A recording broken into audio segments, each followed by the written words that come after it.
Halo, Shalom. Perkenalkan nama saya Clarita Cahya Aditi. Saya dari jurusan Pendidikan Matematika Universitas Pendidikan Indonesia. Pada kesempatan kali ini, saya ingin menyampaikan beberapa hal yang mungkin dapat memberkati teman-teman semua yang mendengar dan juga memberi kekuatan bagi teman-teman. Yang pertama, langsung saja kita buka di Alkitab kita, yaitu di Markus 8 ayat 27 sampai 29. Mari sama-sama kita baca. Kemudian Yesus beserta murid-muridnya berangkat ke kampung-kampung di sekitar Kaisarea Filipi. Di tengah jalan ia bertanya kepada murid-muridnya. Katanya, "Kata orang, siapakah aku ini?" Jawab mereka, "Ada yang mengatakan Yohanes Pembaptis, ada juga yang mengatakan Elia, ada pula yang mengatakan seorang dari para nabi." Ia bertanya kepada mereka, "Tetapi apa katamu? Siapakah aku ini?" Maka jawab Petrus, "Engkau adalah Mesias." Nah, pertanyaan penting yang terdapat dalam ayat ini adalah siapakah Yesus? Nah, dari yang tadi kita baca, orang-orang banyak yang berkata bahwa Yesus adalah seorang dari para nabi, Yesus adalah Elia dan Yohanes Pembaptis. Tapi Tuhan Yesus bertanya sekali lagi kepada muridnya, "Tetapi apa katamu? Apa katamu? Siapakah aku ini?" Lalu Petrus menjawab, "Engkau adalah Mesias." Kalau menurut teman-teman semua, siapakah Yesus? Umumnya Yesus dipandang sebagai manusia yang hidup sekitar 2000 tahun yang lalu. Lalu agama-agama besar juga menyebutkan bahwa Yesus adalah seorang nabi, seorang guru yang baik, juga seorang manusia yang saleh. Tidak ada agama besar yang mengajarkan bahwa Yesus adalah seorang penjahat. Tapi Alkitab mengajarkan bahwa Yesus lebih dari semua yang telah disebutkan oleh agama-agama besar tadi. Alkitab mengajarkan bahwa Yesus itu adalah Allah. Nah, dari mana kita bisa mengetahui bahwa Yesus adalah Allah? Ada beberapa pernyataan Yesus yang disampaikan oleh Yesus di Alkitab, yaitu di Yohanes 10 ayat 30, "Aku dan Bapa adalah satu." Bapa yang dimaksud di sini adalah Bapa yang di surga, Bapa yang kita sembah, yang Bapa yang kita kenal sebagai Allah. Lalu di sini Yesus menyebutkan bahwa aku dan Bapa adalah satu. Ini menunjukkan bahwa Yesus berkata bahwa ia adalah Tuhan.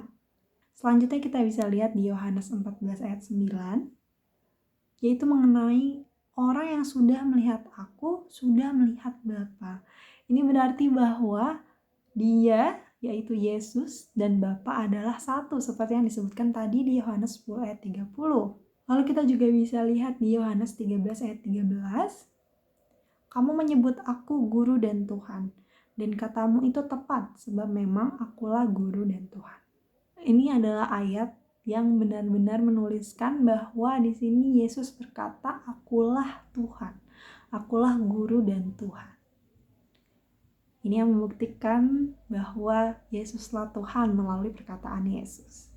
Selanjutnya, Yesus adalah intisari dari firman Allah. Bahkan kedatangannya sudah dinubuatkan.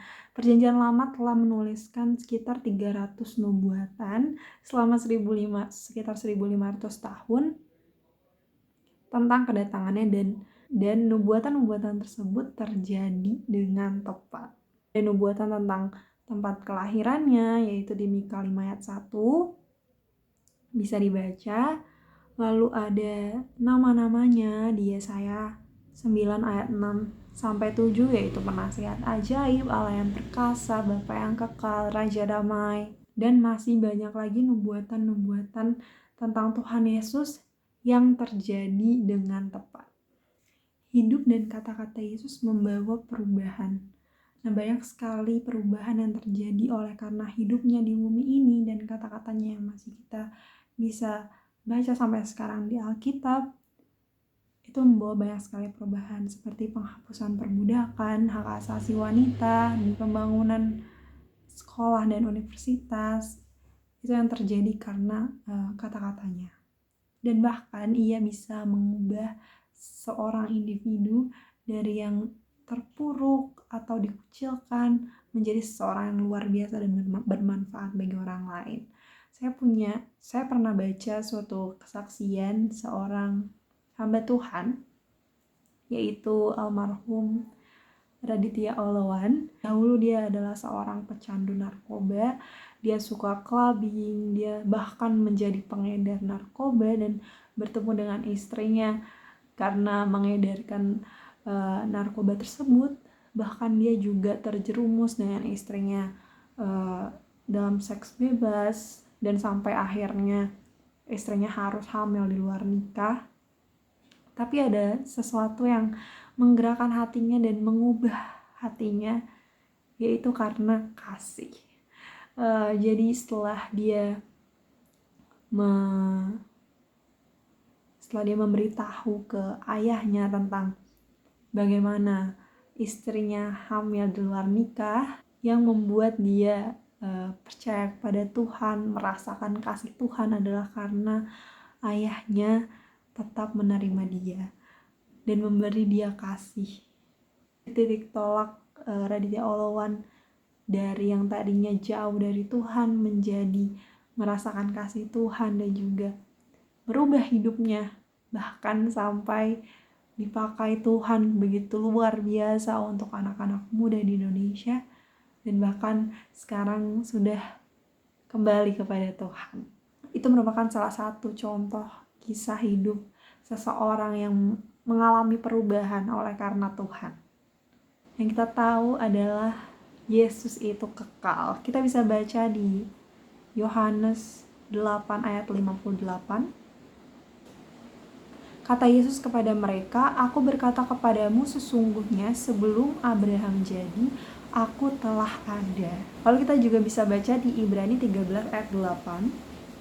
Yesus Kristus tetap sama baik kemarin maupun hari ini dan sampai selama-lamanya. Kemarin, hari ini, dan sampai selama-lamanya. Ini menunjukkan bahwa Yesus memiliki kekekalan itu. Dan Yesus adalah Allah. Kita bisa baca di Yohanes 1 ayat 1. Pada mulanya adalah firman, firman itu bersama-sama dengan Allah dan firman itu adalah Allah. Selanjutnya Kristus adalah satu-satunya jalan. Di sini kita bisa lihat di Kisah Para Rasul 4 ayat 12 bahwa keselamatan itu tidak ada di siapapun juga selain di dalam Dia, yaitu Yesus Kristus. Ini kita menyambungkan dari siapakah Yesus Kristus kepada keselamatan oleh Yesus Kristus. Jadi keselamatan itu bisa kita dapatkan oleh karena Yesus Kristus. Bagaimana kita bisa mendapatkan keselamatan itu? Di Roma 10 ayat 9, keselamatan akan didapatkan jika kita mengaku dan percaya tentang Yesus.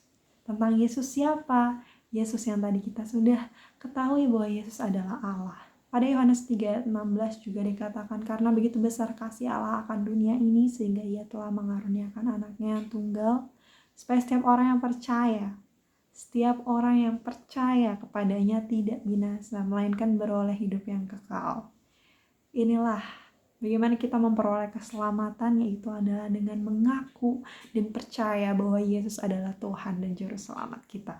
Dalam mencapai keselamatan, Tuhan Yesus itu punya standar. Apa standar keselamatan bagi Tuhan Yesus? Standarnya adalah sempurna. Bagaimana kita bisa memenuhi standar tersebut padahal manusia itu memiliki ketidakpastian, ketidakmampuan, dan kekecewaan, yang itu merupakan salah satu faktor yang mengakibatkan manusia tidak sempurna dan tidak memenuhi standar keselamatan Allah. Bahkan manusia melakukan dosa. Dosa ini adalah keterpisahan Allah dengan manusia yang menyebabkan ketidaksempurnaan manusia yang menjadi penghalang antara keselamatan Allah dengan manusia. Sebelum itu, dosa itu sebenarnya apa sih? Dosa ini bukanlah perbuatan, teman-teman. Dosa ini adalah sebuah potensi. Dalam Roma 7 ayat 17 mengatakan, kalau demikian bukan aku lagi yang memperbuatnya, tapi dosa yang ada di dalam aku. Ini berarti bahwa dosa ini ada di dalam kita, ada di dalam diri manusia, yang menyebabkan sebuah perbuatan yang tidak dikehendaki oleh Allah. Jadi dosa ini adalah merupakan potensi untuk berbuat hal yang tidak menyenangkan hati Allah. Dalam Roma 3 ayat 23 mengatakan bahwa karena semua orang telah berbuat dosa dan telah kehilangan kemuliaan Allah. Ini berarti kita sudah kehilangan kemuliaan Allah karena dosa. Dan seharusnya karena kita sudah berbuat dosa, kita sudah kehilangan kemuliaan Allah, maka upah dari dosa yang telah kita perbuat adalah maut. Dalam Roma 6 ayat 23. Tapi bagaimana caranya kita bisa menerima keselamatan dari Allah? Solusinya adalah yang pertama, Yohanes 3 ayat 16. Ia mengaruniakan anaknya yang tunggal, supaya kita yang percaya bisa selamat. Jadi kita tahu dari dua ayat tadi bahwa kematian Yesus merupakan jalan bagi kita untuk menuju keselamatan. Jalan dari kita untuk bisa bertemu dengan Allah. Karena upah dosa adalah maut, Yesus bahkan menggantikan kita untuk menghadapi maut tersebut dan kita diselamatkan. Jadi cara agar kita yang berdosa bisa diselamatkan adalah dengan mengorbankan anaknya yang tidak berdosa untuk menghadapi maut, menggantikan kita semua. Dan bagaimana kita bisa mendapatkan keselamatan? Keselamatan itu adalah anugerah, keselamatan itu adalah karunia dari Allah untuk kita. Bukan karena kita berbuat baik, bukan karena kita melakukan kehendak Allah, bukan karena kebaikan kita, tapi itu semua karena anugerah dari Allah, kasih karunia dari Allah. Setelah kita diselamatkan oleh karena kasih karunia Allah, apa selanjutnya yang kita lakukan? Ini dia. Bukan karena perbuatan baik kita, tapi apa yang kita lakukan setelah kita mendapat keselamatan dari Allah. Satu hal yang bisa kita lakukan setelah kita diselamatkan oleh Allah adalah ketaatan. Dalam Filipi 2 ayat 8 dikatakan, dan dalam keadaan sebagai manusia ia telah merendahkan dirinya dan taat sampai mati, bahkan sampai mati di kayu salib. Taat sampai mati.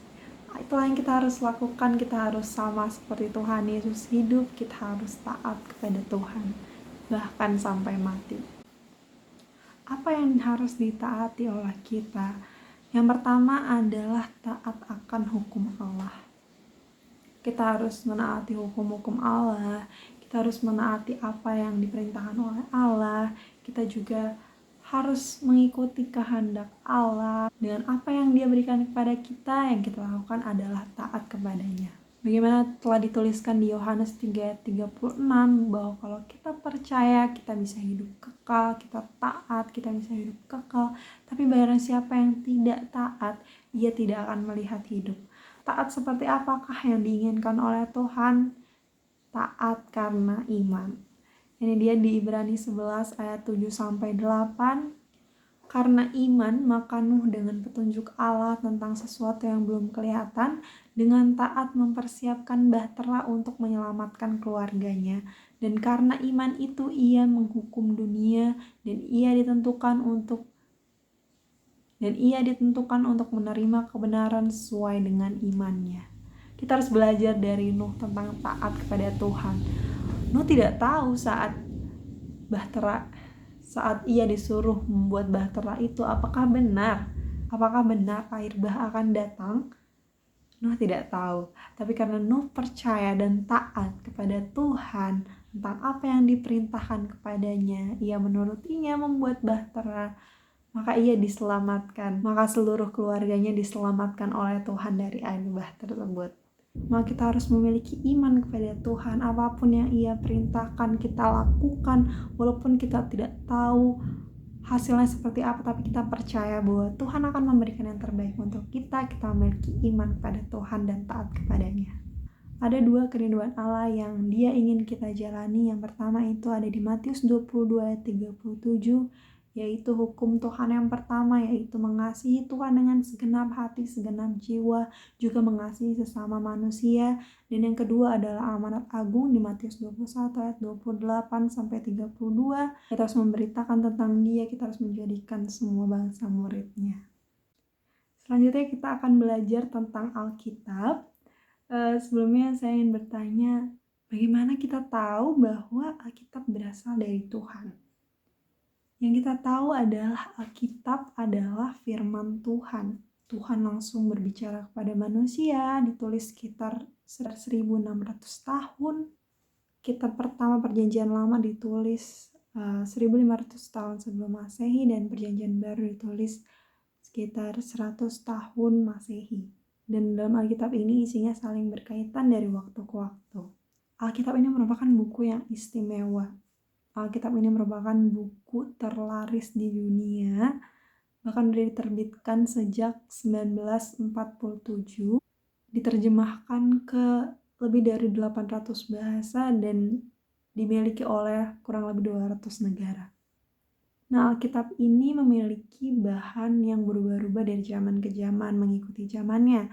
Dari yang pertama ditulis di batu, seperti 10 perintah Allah yang ditulis di 2 loh batu, lalu berubah menjadi tanah liat,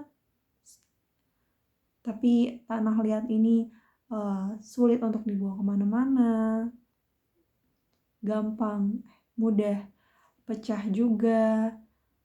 Lalu berganti lagi menjadi papirus yang sangat mudah dibawa kemana-mana tapi mudah rusak, dan sampai bahannya adalah kulit.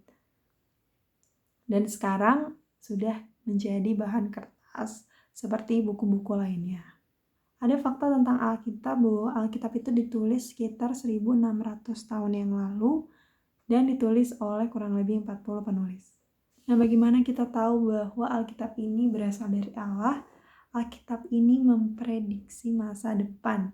Ada nubuatan tentang Tirus yang bisa teman-teman baca di Yeskiel 26 ayat 1-14. Ada juga tentang Daniel yang memprediksi tentang sebuah tanduk, itu ada di Daniel 8 dan Daniel 11.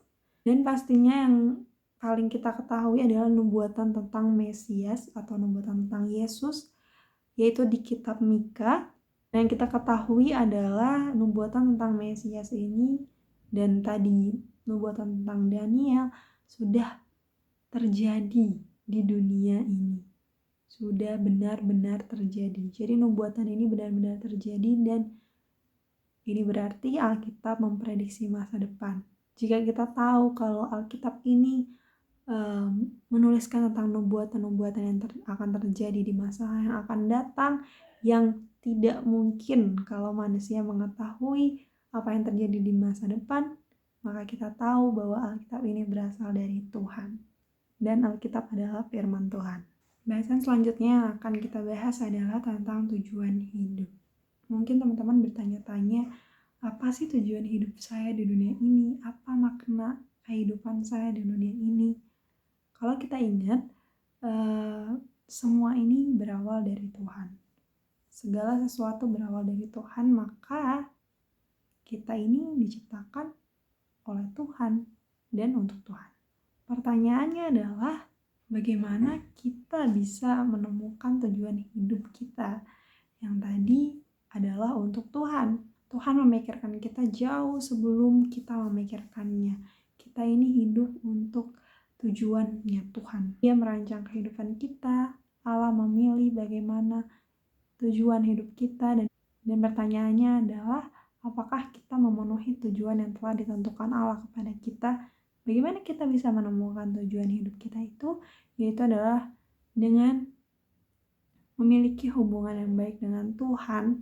Seperti yang tadi sudah saya katakan bahwa Tuhan memikirkan kita jauh sebelum kita memikirkannya, bahwa hidup kita bukanlah suatu kebetulan tapi adalah untuk tujuannya Tuhan. Ada maksud Tuhan menjadikan kita, menciptakan kita untuk memenuhi tujuannya. Mungkin sekarang kita tahu bahwa kita hidup adalah untuk tujuannya Tuhan. Tapi mungkin teman-teman semua masih hidup dengan digerakkan oleh hal-hal lain, bukan oleh tujuannya Tuhan. Mungkin teman-teman ada yang digerakkan hidupnya oleh rasa bersalah, oleh materialisme, oleh keinginan untuk diterima, kebutuhan mungkin, atau kebencian, bahkan kemarahan yang menggerakkan kehidupan teman-teman saat ini. Atau bahkan teman-teman ada yang belum memiliki tujuan hidup. Beberapa manfaat teman-teman kalau kita mengetahui tujuan hidup kita yaitu untuk Tuhan. Yaitu yang pertama, bisa memberikan arti pada kehidupan kita, bisa menyederhanakan kehidupan kita, memberikan fokus hidup kita jadi hidup kita tidak sembarangan, lalu memotivasi kehidupan kita, dan juga kita mengetahui fokus kita dalam menghadapi kekalahan yang diberikan oleh Tuhan. Ada beberapa poin tujuan Allah dalam hidup kita, yaitu yang pertama adalah untuk kekekalan yang tadi sudah disebutkan. Bagaimana Tuhan akan memberikan kekekalan pada kita, kekekalan pada hati kita, bahwa dalam Pengkhotbah 3 ayat 11, kekekalan itu bisa berada dalam 2 tempat, yaitu kekekalan di surga atau di neraka. Yang kedua adalah melihat kehidupan dari matanya Tuhan, dari sudut pandang Tuhan. Bagaimana kita memandang bahwa hidup ini adalah sebuah ujian, bahwa hidup ini adalah sebuah kepercayaan yang diberikan Tuhan kepada kita. Yang ketiga adalah hidup itu merupakan tugas sementara. Jadi kita hidup di dunia ini merupakan tugas yang diberikan Tuhan sementara kepada kita, hanya sebuah tempat tinggal sementara. Jadi bumi ini, hidup ini adalah hidup yang singkat. Bisa kita baca di Yakobus 4 ayat 4. Hai kamu orang-orang yang tidak setia, tidakkah kamu tahu bahwa persahabatan dengan dunia adalah permusuhan dengan Allah?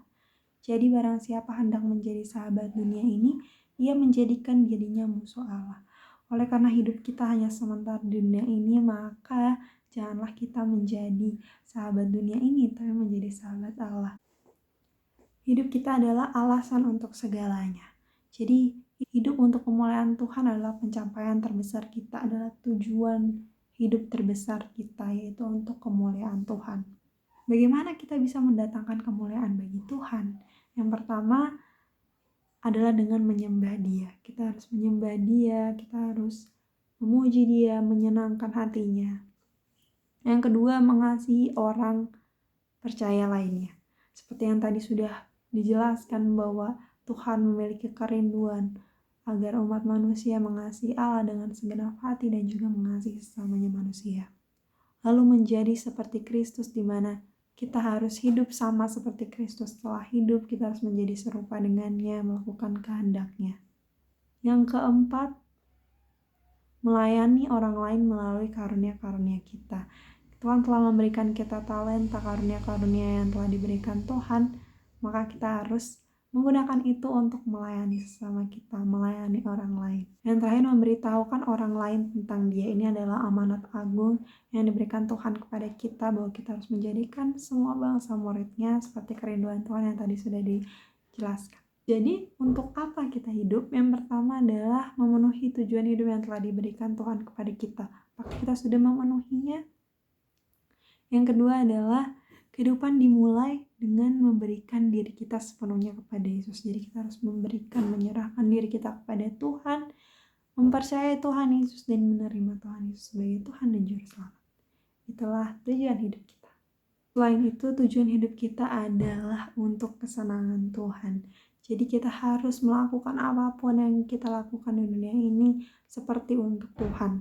Kolose 3 ayat 23, apapun juga yang kamu perbuatlah dengan segenap hatimu seperti untuk Tuhan dan bukan untuk manusia.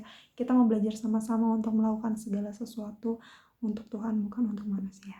Jadi hidup kita adalah untuk menyenangkan hati Tuhan. Hidup kita adalah untuk tujuan yang diberikan Tuhan kepada kita, dan tugas kita adalah memenuhi tujuan hidup yang telah diberikan Tuhan kepada kita. Sekian yang bisa saya sampaikan. Terima kasih sudah mendengarkan dari awal hingga akhir. Semoga apa yang saya sampaikan dapat menjadi kekuatan dan juga memberkati teman-teman semua. Terima kasih dan shalom.